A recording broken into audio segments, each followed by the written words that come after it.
Hello and welcome to the webinar. Thank you very much for joining. My name is Neil Taylor. I'm the Senior Trainer at Creative Hut, and I've been working in education for nearly 10 years now.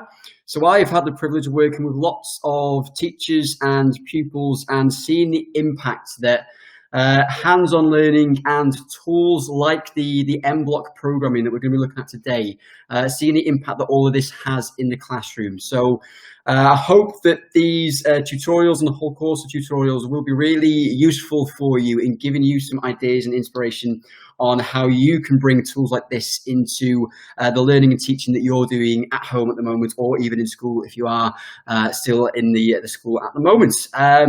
To give you a little bit of background on Creative Hut, who we are and what we do, we're basically a STEAM education resource and training provider.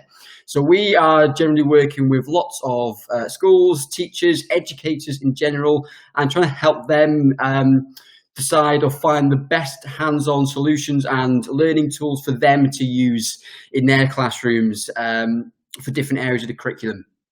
So we are generally going out providing lots of consultancy. We provide or supply physical resources and equipment themselves, and then provide ongoing support and training to those schools and teachers to make sure they're comfortable with using the equipment effectively in their classroom as part of their activities or the curriculum in general.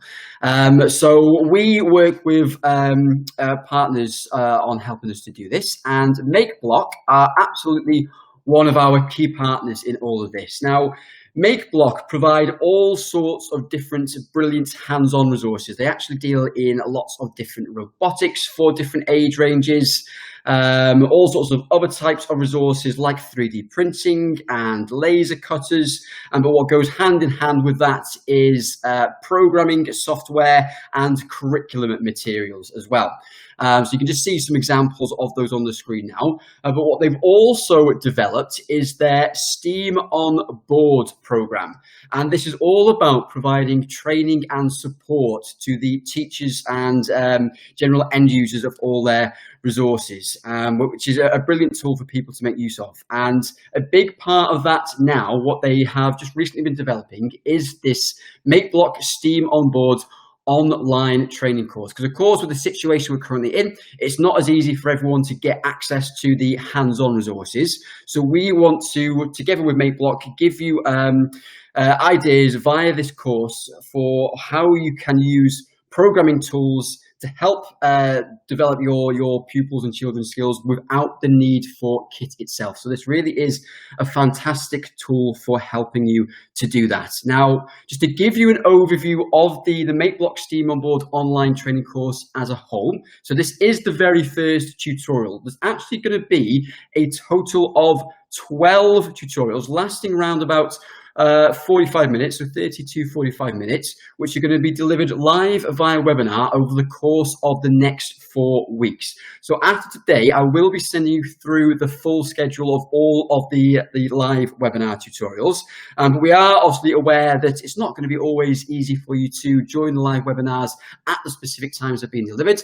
So we are going to be making available recordings of all of the webinars and the tutorials as well. And we're actually going to try and make those available as soon as possible before the full course of the 4-week live webinars, because we know some people will want to work at their own pace at a time that suits them. So we'll make those available to you as soon as possible. I'll be sharing information on that for you after this webinar has finished. What we also want you to, want to make you aware of is that you can see the point at the bottom of the slide here. You can also sign up for this course on the Makeblock website. So on the STEAM on Board online coding training section of the Makeblock website, you can also register, and that will also enable you to gain access to their live webinars. So there will be different times that Makeblock will be delivering webinars as well, which might be more suitable times for you. You'll also be able to access all of the materials. So we will be sending these through to you as well. So that's going to be the form of the slides you can use to help deliver all of this to your pupils and children, the lesson plans that go with those. So we will be sending those through to you ourselves, but you'll also be able to access them via the Makeblock website as well. And they will also give you the opportunity to actually get involved in the Makeblock STEAM on board community. So that will give you the opportunity to upload examples of the work that you have completed, the projects that you and your pupils have completed. And of course, you'll be able to look at and view the projects and solutions that other people within the community have come up with. So it's a great way of sharing best practice and different ideas. And you will be encouraged to do that at the end of the 4-week course. And it'll also give you the opportunity to provide any feedback on the course. So they will be giving you the opportunity to provide any feedback that you like on your thoughts about the course, what worked well, what didn't work so well, what you would like to see added to it or developed as part of it. So you'll be able to do all of that through signing up directly with Makeblock as well. The other thing to point out at this point is to take part within this, it will be important to download the actual mBlock 5 programming software, which is the middle point here. So the link for this was detailed in the Eventbrite listing. So hopefully you've had a chance to download that. If not, no problem at all. You will be able to do so afterwards. We'll make sure we send you that link through again. And you don't necessarily need it to follow on with this webinar. I'll be taking you through everything you need to then have a go for yourself. What I also want to stress is that everything I'm talking about, the slides and the lesson plans, we will send through to you ourselves as well. So as I'm going through, don't worry about having to remember every single little bit about the course and making notes. We'll make sure you've got all of that information and all the supporting documents you need after the tutorial has finished. Okay. So also one more point, so we are open after today's course and throughout the next 4 weeks. Well, we'll make sure we've got the recordings available for you. If you ever do want to speak to us about setting up live webinars at different times, we are open to that. So please feel free to get in touch with us. If you've got a network of teachers that you think would benefit from a live webinar where they can ask questions, we are open to arranging different times for you on that. So please contact us separately to try and arrange that kind of thing if that would be useful for you. And I'll make sure you've got our contact details, of course, at the end of the webinar. Okay, so now we're going to go into the first actual lesson. So I'm going to be taking you through the exact slides that we will be sharing with you together with that full lesson plan. So again, don't worry about making the notes, but I'll be talking you through exactly how you can deliver this with the pupils. So I'll be doing it in slightly different styles. We'll be talking you through different aspects, but these are exactly what you're going to have at your disposal to help you deliver the lessons to your pupils and children at home or in the school. Okay, so this is the first lesson, and it's going to be all about getting to know the mBlock programming software and interface. Of course, it's important to know all the basics before we go into more complex activities. So to help us through this is Panda. Okay, so Panda is the main character from the mBlock programming platform and is the engineer from the Smart Star. Panda is going to basically help us, all of us and our pupils, through all of the lessons and activities that we're going to be working through. Okay, so Panda is going to be studying programming with us and making sure we're comfortable with everything that we are doing. So you'll see a lot of Panda over the course of the next 4 weeks or the next 12 tutorials. Okay, so Panda would like to start off by asking us a question. So this is a question you can use as an opening discussion point with the pupils. And it's simply asking them, what do they know about what we can do with programming? How do we use programming, and where do we see it in the real world and our daily life all around us? And of course, there's lots and lots and lots of ways in which programming is used. And they might come up with all sorts of different suggestions and ideas on this. But it might be that they come up with certain ones like these. So a few given examples are programming within our phone. Okay, so programming is used lots within our mobile phones for the general software that helps our mobile phones run and the apps that we use as part of that. It's also used in designing and creating computer games, which we use on all sorts of different devices. I'm sure that might be a key one that our children and pupils suggest themselves. And it's also used in things like robots, helping us to program and control robots that we see all around us on an ever-growing scale at the moment as well. So they're just a few examples. Again, people, I'm sure, will come up with all sorts of different ideas and examples themselves. But these are three main ones which we can talk about in case they haven't got certain ideas themselves.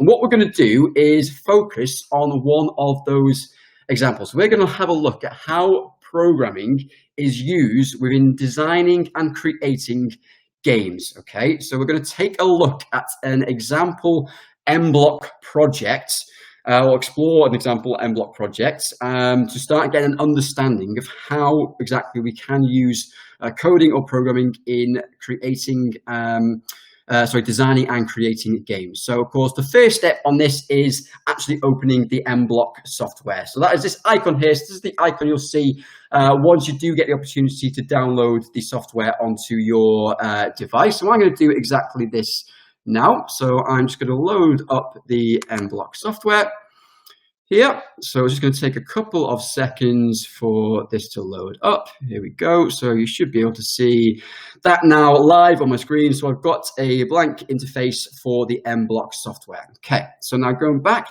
to our slides. So you can see how easy it is. It's taking you through step by step all the really simple basics. And the first suggestion, the first task it wants us to do is go to the tutorials section of the mBlock programming software and open up an example program called Space Adventures. Okay, so this is an example program which we can use to help us start to get an understanding of and exploring those games. So I'm going to do exactly that. So I'm back in the programming software now. So you can see here I've got this tutorials section from which I can open user guides or example programs. So I'm going to click onto example programs, and you can see I've got all sorts of different ones. Okay, so I've actually got all sorts of different programs for the robotics as well, but we're focusing mainly on what we can do just within the program itself, which is this stage area here.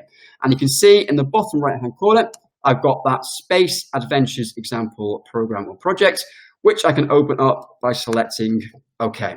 And that will load up in a second. So you can see straight away it's loaded up this example project. So hopefully you can already start to see that it's giving me examples of code which are within this specific game. And I've got all these different sprites on the section here. I'll explain a little bit more about sprites a little bit later on. But you can see all the different code which is already built into it for this game. Okay, so of course what it then wants us to do is start having a go at this. So that's just a quick view of the game itself again, and it is really intuitive, fairly self-explanatory to start having a go at this game, but it does usefully in the slides give you some pointers on how to start using this. So really simple introduction to how you can just need to press the green flag icon to start the program, to start the game.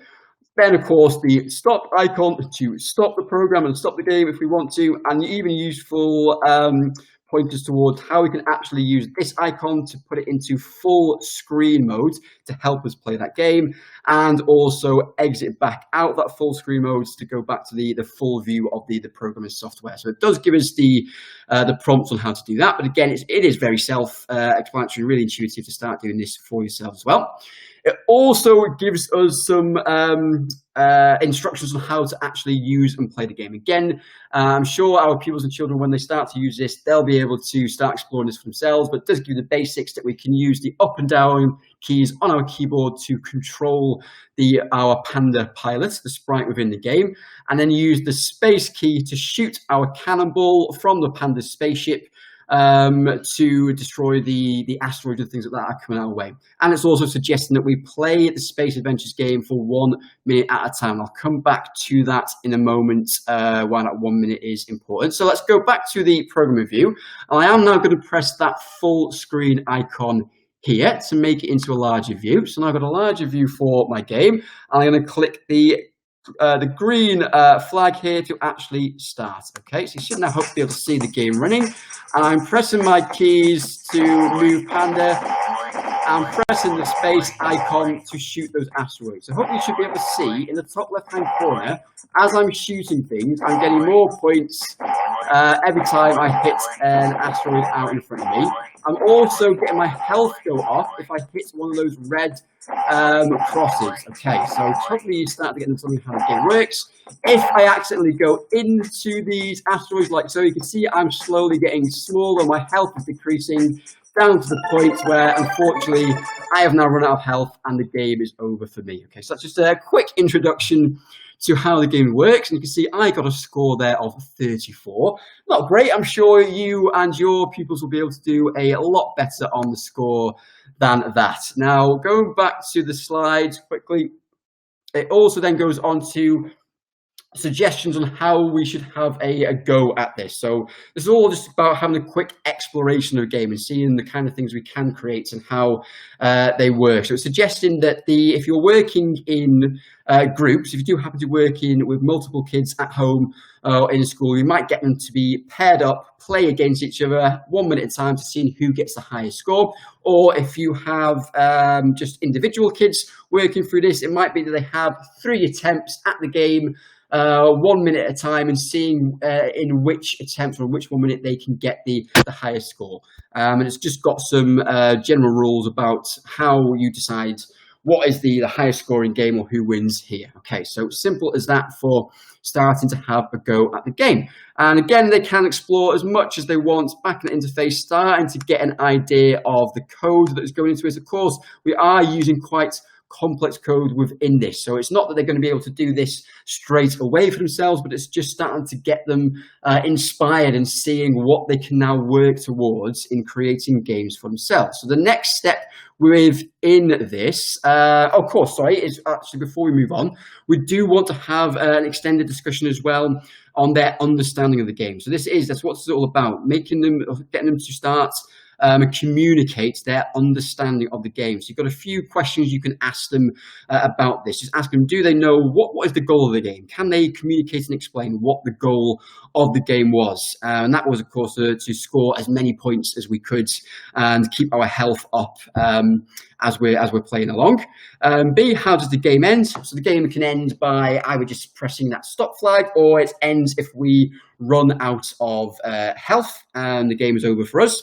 And then C, how does the game function? So it could be just going into the explanation of using the arrow keys to move the Panda pilot in a spaceship, and using the space key to shoot the cannonball to help us score points. And they might even go into a little bit of explanation that it's the code behind that is making it work. Okay, but then what we want to do is to start to share their ideas on what they can create. So this is a really simple, maybe just a few minutes spent on this, asking them if they could design a game, what kind of game would they design? So it's just starting to get them to think about what they could create, what they could come up with, where they could take this. So again, they might not be ready to actually code a full game themselves, but hopefully they will be able to over the course of the full 12 lessons. So at this point, we just want to get them excited about and thinking about what they could come up with, what they could create in future. Okay. So, but at this point, we of course want to start getting hands-on with the programming software ourselves. So we're going to start to go into some really simple activities, first of all, to start building up our skills and knowledge. And this first lesson keeps it really basic, really simple, just to start to get an understanding of the programming interface and do really basic tasks. And even before we go into that, I think it is also important to make sure that our pupils do understand programming and how they can program in language like mBlock. So it does helpfully within the slides give a quick explanation or confirmation of what programming is. So you can see here on the screen, we've got a really simple explanation that a program is, of course, a set of instructions that can be executed by a computer to perform a specific task. It's basically explaining, of course, algorithms. And that's what we use within computers to help them perform specific tasks for us. And that Space Adventures game was an example of that. It was a game that was controlled by many programs all working together. Okay, so just a quick clarification of what a program is, which you can use with pupils if they need that help in understanding exactly what it is we're doing and how they are used. And then before we start actually putting together those codes ourselves, it does give you a useful overview of the interface as well. It's really important to know what all the ins and outs of the actual programming interface are all about.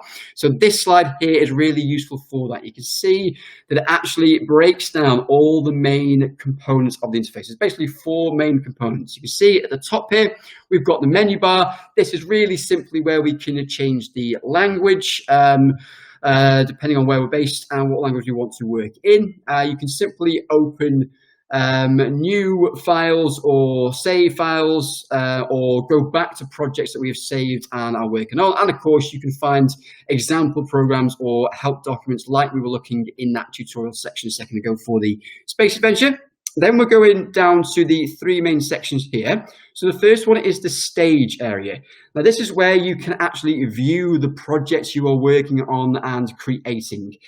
This is where you can customize the sprites that you're controlling and create different backgrounds. Now, just to confirm that word sprites, you may be already familiar with what a sprite is from any other coding you've done in the past, but a sprite is simply a graphical picture which we can control. So all a sprite is, and we can use multiples of those within the programming.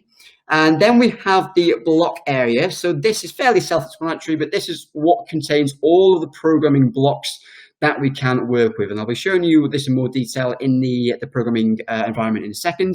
But we've basically got lots of different color-coded categories, okay? So certain ones are suitable for motion, for creating looks, using different sounds, controlling the event, so actually getting the program to start or end, and so on and so on. So you've got lots of different types of programming blocks which you can use split into the different categories. And the kids, of course, will be able to explore these, and the tutorials over the course of the next 12 sessions will go into all of these in more detail as we work through.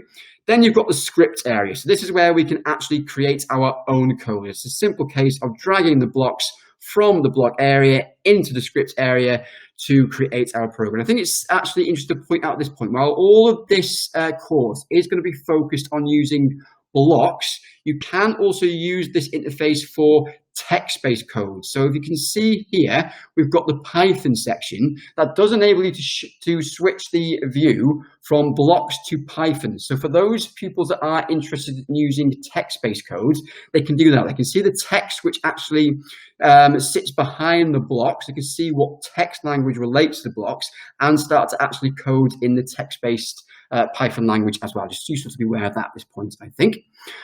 Okay, so now we're going to start to go into a couple of really simple tasks to actually have a go at the programming. So in this case, it's really simply just getting our Panda Sprite to move. And the first point I need to do is create a new project. So I'm going to do exactly that. So it's saying to find file and select a new project. So let's go back to the platform. So I'm going here to file, new, and it's asking me if I want to save it. I don't want to save this because that is stored in the tutorial for me. So now I've got a nice blank programming platform. Okay, simple as that. Next step is we want to make sure we are controlling the Panda Sprite in the stage area. So we need to make sure that our Panda Sprite is added and highlighted within the sprite section in the stage area to make sure that's what we're controlling. So go back to this. You can see actually by default, it stays in the devices area. So this is where we could, if we were working with the physical robots, add in the different actual hardware that we're working with. But for this course, we are working just with sprites on the screen.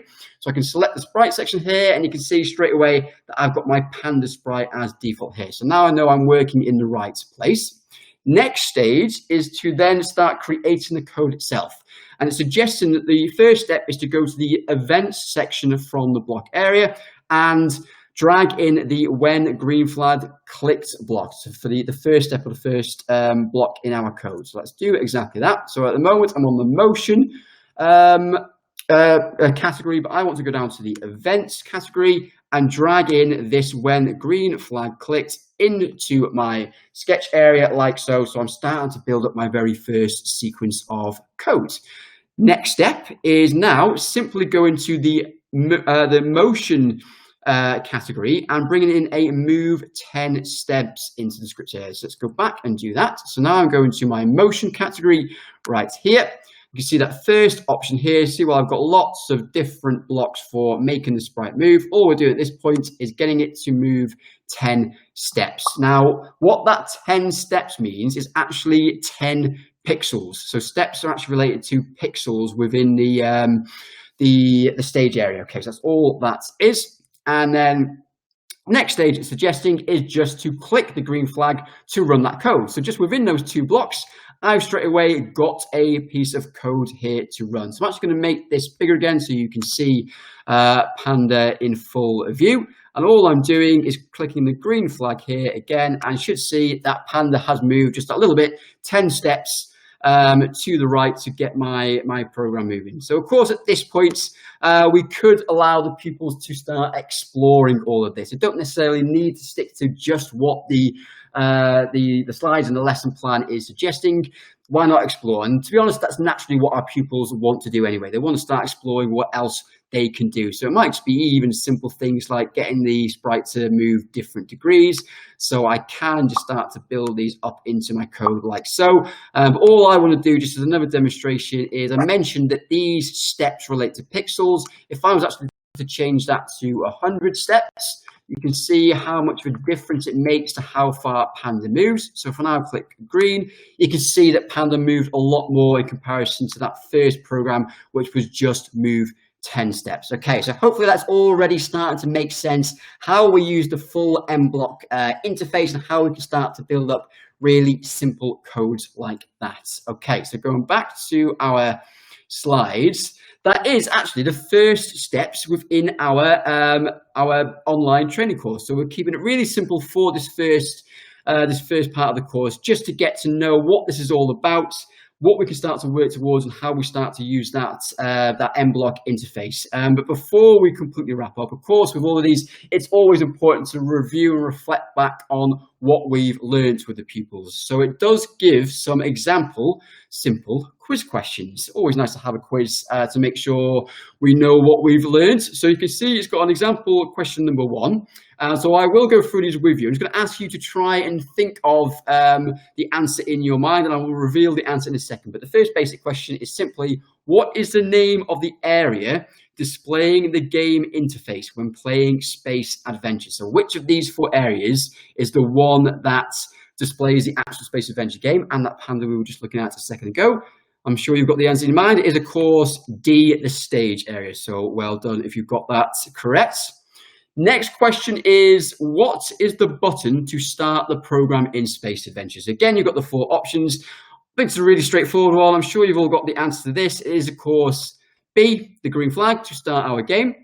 And then last question, slightly maybe more complex one, is asking you to answer which of the following options is wrong about the program. Which of these is not actually true? What of these not true to program? So you've got the 4 different options there. I'll just let you scan through these. I won't read them out all word for word, but hopefully you've had the chance to read through these and think for yourself which of these is not true about programming. And it is, of course, option number 1. So programming is limited to building blocks. That's not quite correct. We can use programming in all sorts of different ways, different languages, like I was saying before in that Python text-based programming. So just a couple of questions there you can help use with the pupils to make sure we're consolidating learning. And of course, why not introduce more questions if you've got ideas of other ones that you would like to ask the students. Okay. So, thank you very much for joining that first tutorial. I will give you the opportunity to ask some questions in a moment. Hopefully that's helped giving you the introduction to what this is all about. As I said at the beginning, I will be making sure that we send through the all the documentation you need for this, so you will have access to the slides that I've just gone through and a full lesson plan. And just to show you what the lesson plan looks like, it is this here. So you've got a full lesson plan which details all of the objectives, the overview and notes for each step-by-step part of the activity. So you will have all of this available to you to help you in delivering these activities to the pupils as well. So we'll make sure you've got access to that. But as you start to work through all of this, if you've got any questions at any point, please do feel free to contact us. You can see our main email address on the screen here, which is info@creative-hut.com. If you want to explore everything that we do and the resources we work with in more detail, you can also visit our website there, creative-hut.co.uk. And while I said you will be able to get the opportunity to share your work on the Makeblock website and their platform as well. If you ever want to share anything that you're doing, you're creating with us, you can do so on our social media channels as well. So you can see those on the screen. You can take a note of those, but we'll make sure we send those through to you as well. So again, thank you very much for joining that first tutorial. Hope you have enjoyed it and found it useful. And we will hopefully see you again online very soon. But thank you very much, and bye for now.